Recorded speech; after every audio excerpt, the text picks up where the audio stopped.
What's up guys? I'm Kuntal and you're watching Way of Trade. So आज का market था full volatile and आप एक चीज़ notice कर रहे होगे अगर आप डेली मार्केट के चार्ट्स देखते हो या ट्रेड करते हो तो आपने नोटिस किया होगा कि हर निफ्टी के एक्सपायरी में एक वॉलेटाइल मार्केट हम लोग को देखने मिल रहा है। आपने नोटिस किया होगा हर लाइक पिछले 3 हफ्ते ये पिछले 2 हफ्ते का तो पिछले 3 हफ्ते एक्चुअली सॉरी मेरे माय मिस्टेक। पिछले 3 हफ्ते आपको वोलेटाइल मार्केट मिले एंड इस हफ्ते भी आपको वोलेटाइल मार्केट मिला है। सो चलिए मैं आपको मेरे ट्रेड्स एक्सप्लेन कर देता हूँ आज के क्या लॉजिक था उनके पीछे लेने के। एंड एज यू नो मैं स्कैल्प करता हूँ तो स्कैल्पिंग के लॉजिक मैं आपको बताऊंगा। ओके सो देखो पहले टाइम पे यहाँ पे ऑल टाइम हाई जो है निफ्टी का जो ये लेवल है ये ऑल टाइम हाई लेवल है। इसको जब यहाँ पे रिजेक्शन मिला एक बड़ा कैंडल जिसने बियरिश कैंडल जिसने मेरा 9 EMA के नीचे क्लोजिंग दिया, यहाँ पे सिंपली मेरा एंट्री था। यहाँ तक प्रीमियम बिल्कुल नहीं कम रहे थे, बिल्कुल ही नहीं। आप चार्ट में देख सकते हो जाके, अभी भी तो होगा ही वो सब चार्ट देख सकते हो। एंड यहाँ पे मैं टारगेट से पहले मुझको निकलना पड़ा। मैं यहीं पे निकल गया था, मैं यहाँ पे नहीं निकला। मैं आपको शो कर सकता हूँ। एक्चुअली देखो क्या हुआ था, यहाँ पे एक ट्रेंड लाइन था। इसके वजह से यहाँ पे जब ये जब कैंडल बना था बार बार देखो यहाँ पे 2 बार बड़े रिजेक्शन आ चुके हैं। ओके, बड़े रिजेक्शन आ चुके हैं, 2 बार रिजेक्शन बड़े बड़े। सो मेरे को भी लगा था कि अगर यहाँ तक पहुँचता तुरंत रिजेक्शन ले लेगा, इसलिए मैं पहले ही निकल गया। देखो वहीं से मार्केट ऊपर की तरफ चला गया। ठीक है, ओके चलो नेक्स्ट कैंडल मैं आपको एक्सप्लेन करता हूँ। सॉरी मेरा कॉल आ रहा था, वाइब्रेट पे है। हाँ सो मैं नेक्स्ट ट्रेड आपको एक्सप्लेन करता हूँ। देखो यहाँ पे एक और कैंडल बना बियरिश कैंडल, जिसके यहाँ पे एक और इनसाइड कैंडल बना था और नेक्स्ट उसके बाद ही एक फॉल। हमेशा आपको इनसाइड कैंडल का पैटर्न पता होगा और फिर भी अगर आपको कुछ अलग लगता है तो मैं आपको बता देता हूँ। 2 मिनट रुक जाइए, मैं फ़ोन को थोड़ा साइड कर दूँ, डिस्टर्ब कर रहा है।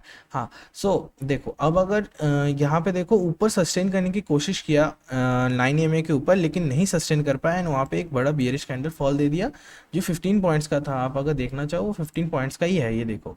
नहीं सॉरी, ये 13.85 पॉइंट्स के हैं। ओके सो अब देखो यहाँ पे जब नहीं सस्टेन करवाया नीचे आके गिरा तो यहाँ पे देखो एक इनसाइड कैंडल बना। इनसाइड कैंडल जैसे बना मैंने रिस्क लेके एंट्री किया। ये था मेरा एसएल, शॉर्ट एसएल रहता है 1:1 का टारगेट, नीचे रेजिस्टेंस लेवल, वहाँ तक का टारगेट एंड टारगेट अचीव। थोड़ा रिस्क तो लेना पड़ता है सर, आप जानते होगे। अब देखो ये लेटेस्ट लो है, आप देख सकते हो ये लेटेस्ट लो है। यहाँ पे देखो, यहाँ पे जो जो पहले एक हाई था, लेटेस्ट हाई था, वो लेटेस्ट लो में कन्वर्ट हो गया। आप जानते ही हो सपोर्ट रेजिस्टेंस वाइस वर्सा काम करते हैं। सो देखो यहाँ पे एक ये बना एकदम लो कैंडल, उसके बाद जो एक हैमर कैंडल था। तो हैमर कैंडल क्या इंडिकेट करता है कि ट्रेंड चेंज इंडिकेट, आप जानते होंगे ये हैमर कैंडल हमेशा ट्रेंड चेंज को इंडिकेट करता है। अब जैसे हैमर कैंडल ने मुझको यहाँ पे एक हैमर कैंडल बना, उसके टॉप पे मेरा एंट्री था 1:1 का टारगेट, नीचे एसएल, छोटा एसएल था 1:1 का टारगेट एंड इसको बढ़ा सकते थे हम लोग, लेकिन 9 EMA तक का मेरा टारगेट था। 9 EMA टारगेट हिट किया, मैं निकल गया बिकॉज 9 EMA से मार्केट बहुत बार रिजेक्शन ले लगा। बिकॉज आप देखो ये देखो लोअर लो बनाया जा रहा था तब से, तो यहाँ पे भी एक लोअर लो बना सकता था लेकिन वो अप मूव दे दिया। That's because of trend change. Okay अब नेक्स्ट मूव देखो, नेक्स्ट मूव देखो 9 EMA के बाद यहाँ पे एक रिजेक्शन कैंडल बना। उसने नीचे जाने की कोशिश की लेकिन रिजेक्ट करके वो ऊपर क्लोजिंग दिया। ऊपर जैसे क्लोजिंग दिया 9 EMA पे एक बड़ा बुलिश कैंडल बना, आप देख सकते हो। जैसे बुलिश का उसका हाई पे मेरा एंट्री था एंड 1:1 0.5 से ज़्यादा का मेरा वो था इसमें। बिकॉज आप देखो ये एक अपट्रेंड शुरू हो गया था, एक अच्छा सा बाइंग स्ट्रेंथ दिख रहा था। तो यहाँ पे मैंने थोड़ा सा अपने रिस्क को बढ़ाया कि अगर थोड़ा ज़्यादा तक जाता है तो जाते हैं। मैंने 1:2 का होता तो भी हो जाता रिच, बट मैंने रिस्क नहीं लिया। 1:1.5 is good, it's not bad. So यहाँ पे मेरा नेक्स्ट टारगेट। अब देखो यहाँ पे एक फॉल मूव है, यहाँ पे आपको एंट्री नहीं मिलता।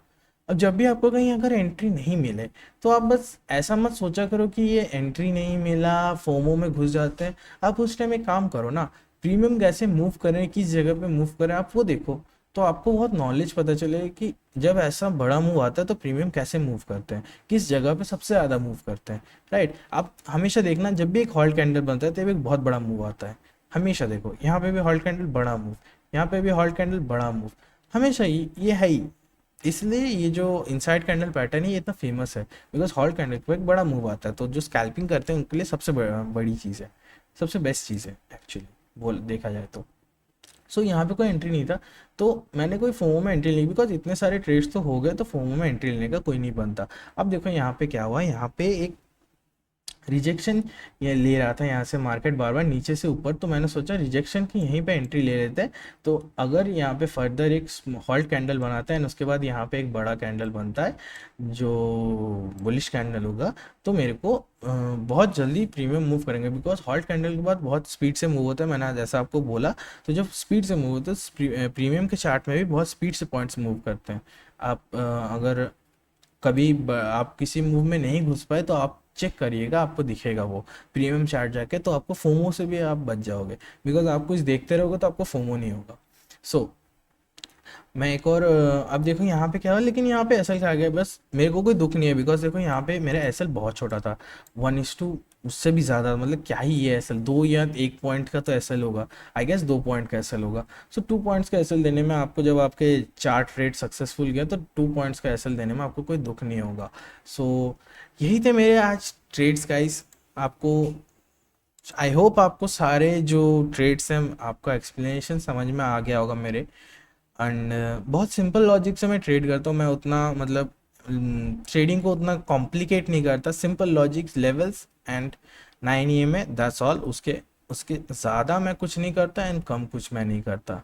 सो आज के लिए इतना है गाइस, चलिए आपसे कल मिलते हैं, till then take care, tread well, have a good day.